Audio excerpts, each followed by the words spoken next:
How to fix Valorant error code val29. So the very first thing that you want to do is to make sure that your current Valorant game is not running from your task manager before executing the troubleshooting step. First step is go into your Windows icon. Then from here type in services, open it up just like the gear icon. And then in here what you're looking for is the VGC app. Just hit on V on your keys, and what you'll be doing is just to simply double click, and then from the startup type make sure that is set into automatic and hit on start. Once you've done that, go back to your Windows icon, type in view network connections.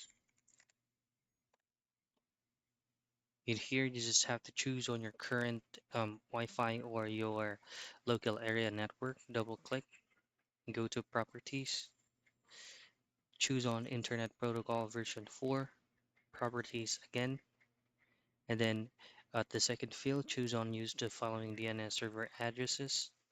Type in 8888, and then on the second field is going to be 88 and then 44. Now hit on OK and simply restart your PC and try to relaunch the game again. And that's how you fix Valorant error code val29.